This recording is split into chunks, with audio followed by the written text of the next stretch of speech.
سلام دوستان عزیز، خوش آمدید به کانال خودتان و یک سلام میکنم به همه فارسی زبان ها در هر جای دنیا که هستین. در ایران هستین، افغانستان هستین، اروپا هستین، آمریکا هستین، استرالیا هستین، کره مریخین، کره زمینین، کره ما هستین. آقا جان هر جا که هستین سلام.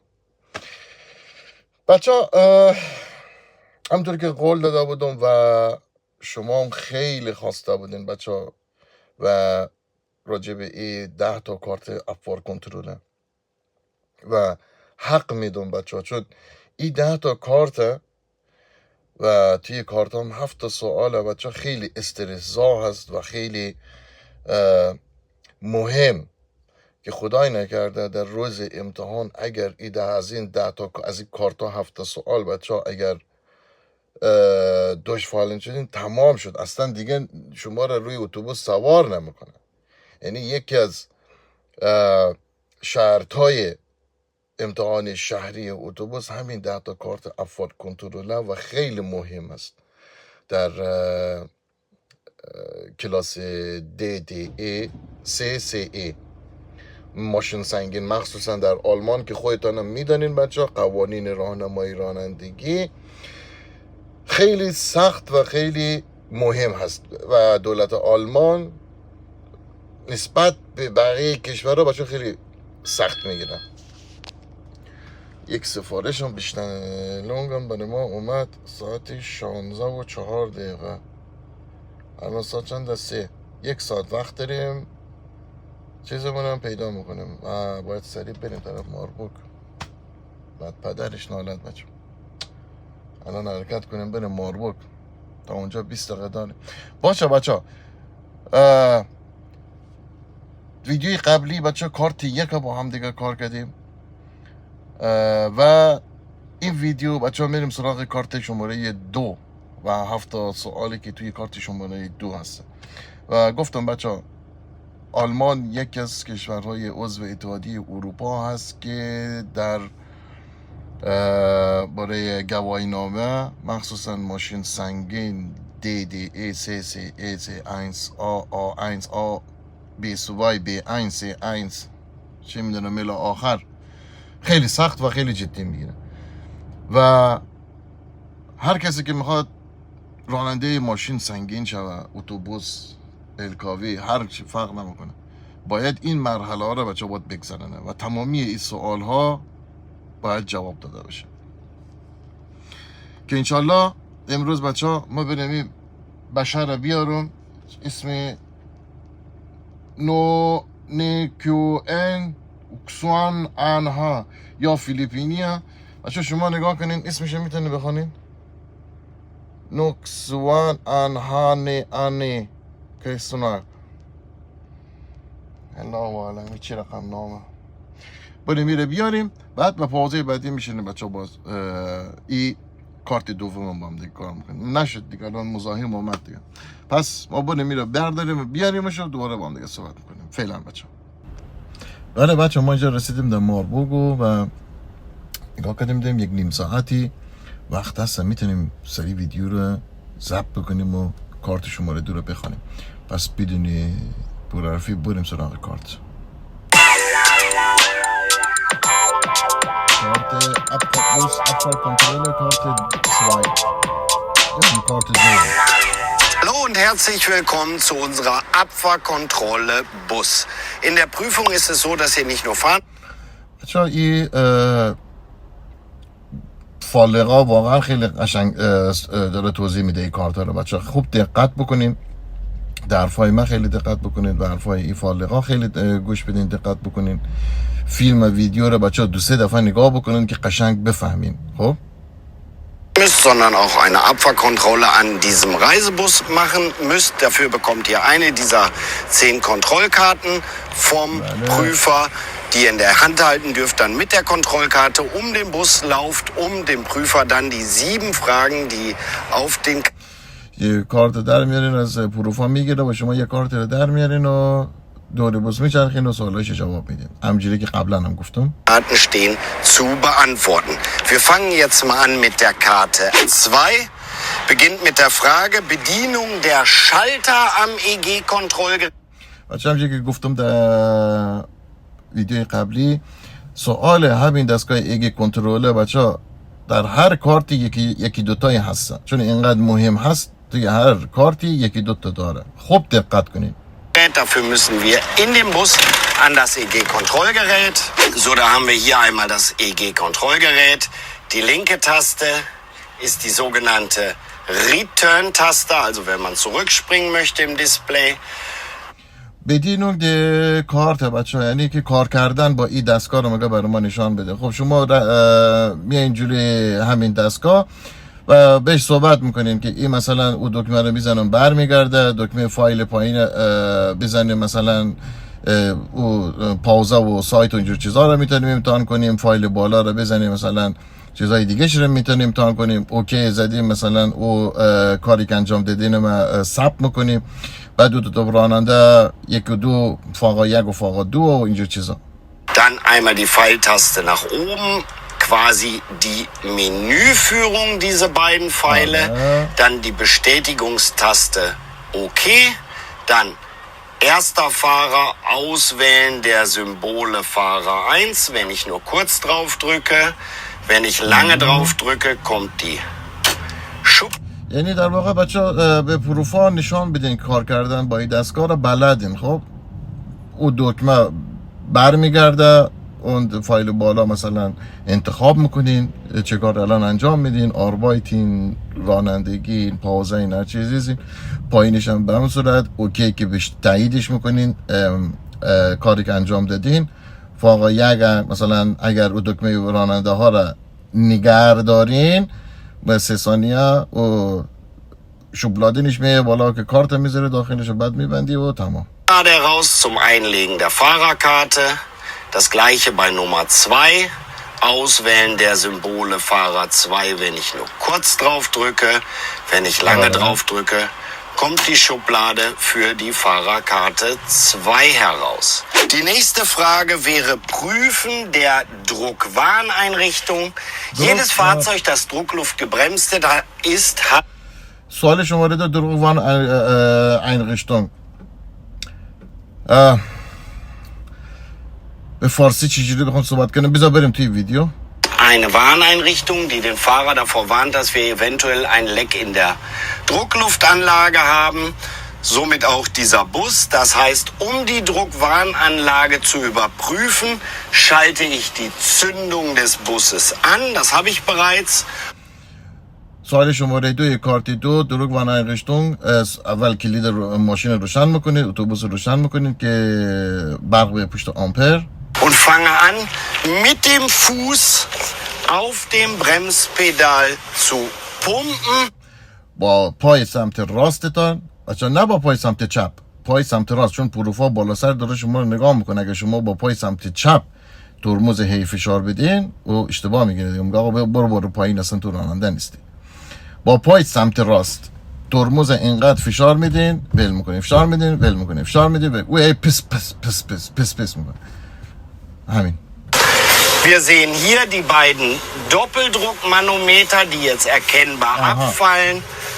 آها بچه شما که یک ترمز ای بالا فشار میدین برمیدارین، اینجا باد کم میکنه. اینجا نشان میدین که مثلا Druckwarneinrichtungش مثلا سیستم درسته. مثلا Sollte der Druck auf unter 6 bar fallen, geht hier diese rote Kontrolllampe an, der Kreis mit dem Ausrufezeichen.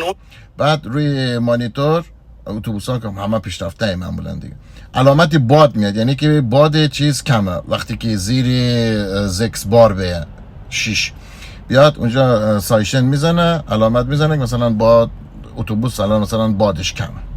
Wir können hier oben sehen, Vorratsdruck zu gering. Damit funktioniert die Druckwarneinrichtung und die Frage wäre damit beantwortet. همینجوری بچه این بود سوال شماره 2 کارت 2 پروفنت Druckwarneinrichtung. کلید ماشین رو روشن میکنید با پای سمت راست هی ترمز میزنه و ترمز رو فشار میدین که او باد خالی میشه. بعد روی دستگاه نشان بدین. وقتی که علامت زیر 6 که بیاد روی صفحه مانیتور بچه یک دونه فعلا میاد که مثلا میگه اتوبوس بادش کمه. همین. Nächste Frage auf der Kontrollkarte 2 wäre Prüfen der Tragfähigkeit und der Höchstgeschwindigkeit der Reifen anhand des Fahrzeugscheins. این سوال برای مثلا لاستیک چه گشویندیشکایتی موره و چه سرعتی موره و اینا از روی فارسوشاین با توضیح بدین. الان نشان میده. Dafür nehmen wir uns einmal den Fahrzeugschein und wenn wir hier gucken, 154, 148 M. Die erste Zahl ist immer die Tragfähigkeit des شماره اولی فارسوشاین رو در میارین. یک شماره 3 رقمی است. شماره اولی تراک بارشه. Reifens an der Vorderachse als Einzelreifen. Die zweite Zahl wäre die Tragfähigkeit des Reifens auf der Hinterachse als بالایی بچه چیز جلوی محور جلوی و دومی شماره دومی که پایینی باشه محور عقبه. Linksreifen und M ist der sogenannte Geschwindigkeitsindex. M شماره سمت چپ تراک بارشه. تراک بار یعنی به فارسی یک چیز بگم بچه چجوری بگم حمل میکنه ما اتوبوس رویشیه و M Geschwindigkeitشه. Wie schnell sich der Reifen drehen darf. Das که چه سرعتی اجازه داره اون لاستیک مثلا بچرخه M. kontrollieren wir jetzt einmal am Reifen. الان میان همونه بچه روی لاستیک چیزی که روی فارسوشاین هست رو میان روی لاستیک نشان میدین. So, wir gucken einmal rum. 154, 149 M. Das passt. So, der Tragfähigkeitsindex ist in diesem Falle nicht als Tonnen oder sowas ausgewiesen, sondern das ist eine Indexzahl. Man kann in einer Tabelle nachlesen, für was 154 دقیقا همون چیزی که روی فارسوشاین هست بچه روی لاستیک هم نشان میدین steht oder eben 149. Diese Zahl ولی چیزی که اصلا بچه فراموش نکنه شماره بچه تراک بارشه و M گشویندیشکایتشه. چه گشویندیشکایتی لاستیک اجازه داره سرعت بره. darf immer höher sein als im Fahrzeugschein angegeben, darf aber nicht niedriger sein. Genauso اون میتونه بچه از بالاتر از چیزی که فارسوشاین باشه عیبی نداره ولی پایین تر از فارسوشاین مشکل داره. این سوالم اگر پرسید پروفا بگین بالاتر عیبی نداره پایین تر نه مشکل داره. ist das hier auch mit dem M als Geschwindigkeitsindex. Das ist nach dem Alphabet gestaffelt. A ist immer der langsamste Reifen, Z immer der schnellste Reifen. Wir brauchen hier یک تابلی هست A B C A لانگزامه B مثلا متوسطه C اشنیله مثلا بیشتر از سرعتش و اینجور چیزا. einen M-Reifen. Wenn es im Alphabet höher ist, der Buchstabe als M, wäre das okay, weil höher immer erlaubt, niedriger nicht. Damit wäre بالاتر اگه باشه A اگه باشه یا B اگه باشه عیبی نداره پایینتر نه مشکل داره. diese Frage beantwortet. Frage 4 der Abfahrtkontrollkarte wäre Hupe, Lichthupe, Warnblinklicht, Seitenmarkierungsleuchten prüfen.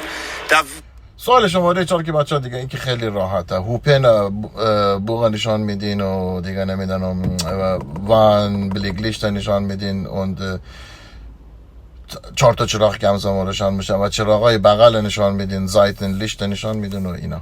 این که آسونه دیگه. Für schalten wir die Zündung des Busses فقط الان باید روی اتوبوس بچه نگاه کنیم که کجا قرار گرفته. an und fangen an mit der Hupe. Hupe geht. So, dann Lichthupe, Warnblinklicht. و اینجا بچه روی این سوال شما باید به فالقایتون بگین بفرمایین با این داخل اتوبوس یک هوپه بزن بعد دوکیه وان بلیگلیشت رو بگو روشن کو وان بلیگلیشت برات روشن میکنه کنترل کن نشان پروفا بده و زایتن لیشت چراغایی که بغل دور تا دور اتوبوس هسته رو نشان بده و تمام.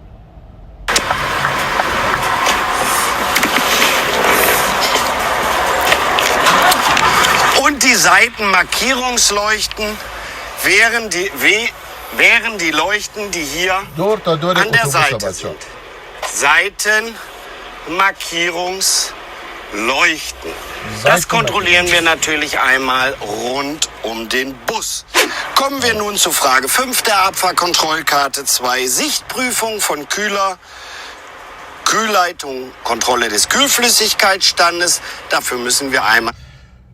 این سوال پنجمه، مثلا زشت همون آب رادیات بچه مثلا نگاه بکنین، نشانش بدین درست هست نیست، در جایش خوبش قرار گرفته و آب ریزش نداره و لوله ها رو چک بکنین سالمه اینا، و او رو باید عقب اتوبوس او رو باید بدین بالا کلاپره، بعد به پروفا نشان بدین مثلا با دست خود آره اوکیه، اینجا رو باید نگاه کنیم، اینجا رو باید نگاه بکنیم، درست قرار گرفته و اینجا چیزا.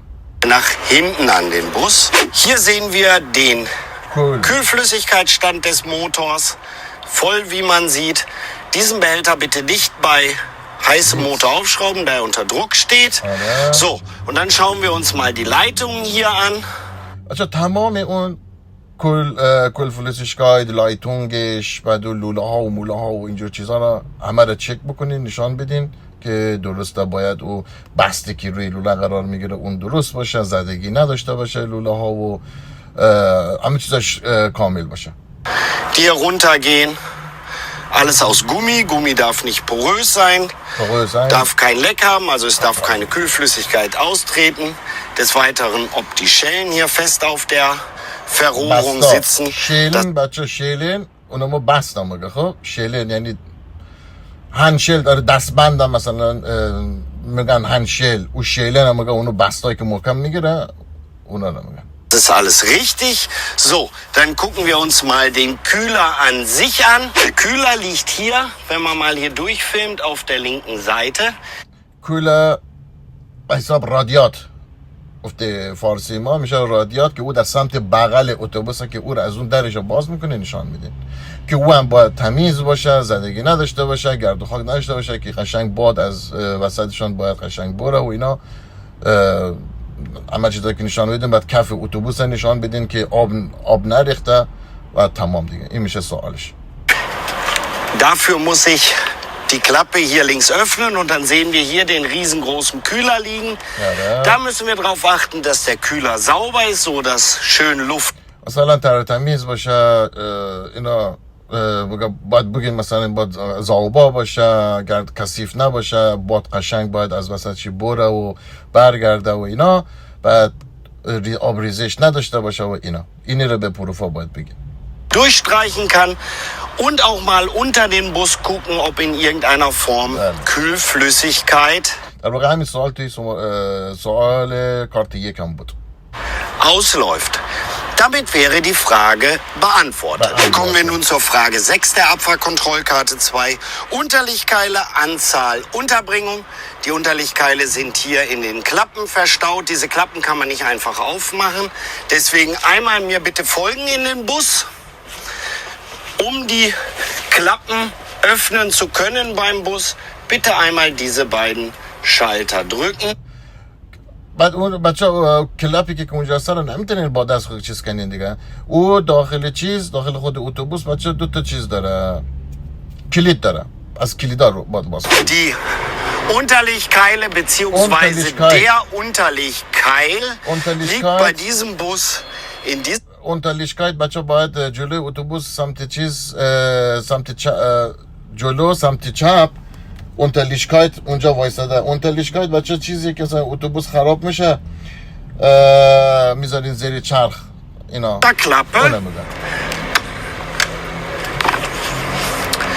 Da dieser Bus nur 2 Achsen hat, braucht er auch nur einen Keil. چون این اتوبوس‌های جدید بچه کلید داره، همچون که گفتم از داخل باید کلید رو روشن کنید، باز کنید درش. Der Keil liegt, wie man sieht, hier ist gesichert, damit er nicht rausfallen kann. اون Unterlichtkeit نشان بدین که گیزیشان هست، بعد بستش قشنگ بسته شده، لغ نمیزنه اینا.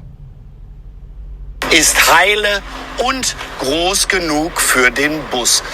و اندازش هم بچه اندازه اتوبوس باشه، یعنی اینا رو به پروفا باید نشان بدین که باید جایش محکم باشه، اندازه اتوبوس باشه و مطمئن باشه جایش و اینجور چیزا. wäre die Frage 6 der Abfahrkontrollkarte beantwortet. Kommen wir nun zur Frage 7 der Abfahrkontrollkarte 2. Überprüfen der Notausstiege und Nothämmer. سوال شماره ها بچه ها برای موقع اضطراری چجوری باید از اتوبوس خارج شویم و او چکشا داخل هر اتوبوس بچه ها یک هما یک اتوبوس حالا لینیا بوس 4 تا داره و غیزه بوس هم فکر کنم همون 2 3 تا 4 تا باشه. اونا جاهایشی داخل اتوبوس بچه‌ها علامت گذاری شده هست و شما فقط پروفا رو میبرین داخل اتوبوس و اونجایی که علامت گذاری شده رو بهش نشان میدین. از اینجا مثلا باید با موقع اضطراری خدا نکرده بوس آتیش بگیره و اینا اینجا میتونیم خارج شویم. چکشا باید اینجا گیزیشت باشه، محکم باشه، لغ زده نباید باشه، جایش خوب باشه. چکش اینجوری ور میداریم و 2 تا ضربه میزنیم به پنجره و شیشه و خارج میشه. Notausstiege sind bei diesem Bus mit dem Wort Notausstieg gekennzeichnet. Dazu gehören auch die Dachluken. آره یک دانه توی داخ هم هسته، من اینو فراموش کردم. Die auch gekennzeichnet sind. So, ganz genau zu erkennen anhand der Aufkleber. Die Nothämmer hängen hier. Sollten alle da sein. In diesem Fall ist das so, da dieser Bus ja relativ neu ist, erst 20.000 Kilometer gelaufen hat. Alles vorhanden. در واقع بچه این سوال اینه که چکشا باید سر جایشون باشه و میگه حالا اتوبوس ما نوع هسته و تمام این چیزا بچه علامت گذاری شده داخل اتوبوس که فقط شما پروفا رو میبرین. مثلا میگین از اینجاها اینجا که علامت گذاری شده اینجا برای زیشه های چیشه میتونیم فرار بکنیم. خدای نخواسته آتیش گرفت یک دانه روی داغ هست که رو من فراموش کردم هم توی لینیا که لینیا نیست فقط توی غیزه بوس هست. چکشا باید اینجا درست باشه و محکم باشه و همین دیگه برای زیشه های همه چیز آماده باشه. Damit ist die Frage. و این بود بچه ها کارت شماره 2 افار کنترل. از یک لحاظ خیلی ساده هست و از یک لحاظ خیلی پر استرس هست که اگر شما این رد شوین دیگه ردین باید 2 هفته صبر کنین تا که دوباره نوبت امتحان برسه.